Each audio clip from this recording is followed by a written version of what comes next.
लग्नाचे दागिने म्हणजे श्रीमंत पेशवाई दागिने, नाशिकचे सुप्रसिद्ध सराफ मयूर अलंकार सराफ। ताज्या बातम्यांसाठी नाशिक न्यूजच्या YouTube चॅनलला सबस्क्राइब करा आणि बेल आयकॉनला प्रेस करा।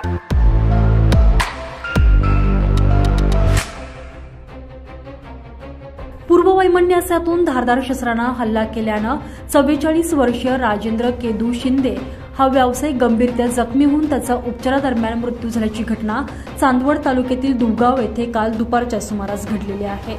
कोकणखेडे येथील मूळ रहिवासी असलेले आणि सध्या व्यवसायाच्या निमित्ताने दुगाव येथे राहणारे राजेंद्र शिंदे यांचे गावातीलच चंचल क्षीरसागर याच्याशी काही कारणातून वाद होता। त्यांच्या दुपारी 2:30च्या सुमारास दुगावमध्ये वाद झाला आणि याच वादात शिंदे यांच्या छातीवर धारदार शस्त्राने हल्ला करण्यात आल्यानं ते गंभीररीत्या जखमी झाले। त्यांना चांदवडच्या खासगी रुग्णालयात तातडीने दाखल करण्यात आलं, मात्र उपचारादरम्यान त्यांचा मृत्यू झाला।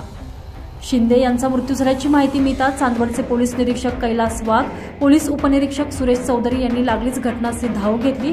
शवविच्छेदनासाठी मृतदेह पुढे नाशिक येथील जिल्हा रुग्णालयात हलवण्यात आला। याबाबत रात्री उशिरापर्यंत चांदवड येथे गुन्हा दाखल करण्याचे काम हे सुरू होते। दरम्यान चांदवड शहरातील दुगाव सारख्या ग्रामीण भागात देखील आता जमिनीच्या वादातून खुनासारख्या घटना घडू लागल्यानं आश्चर्य व्यक्त केलं जात आहे। विकी गवळी, नाशिक न्यूज, चांदवड।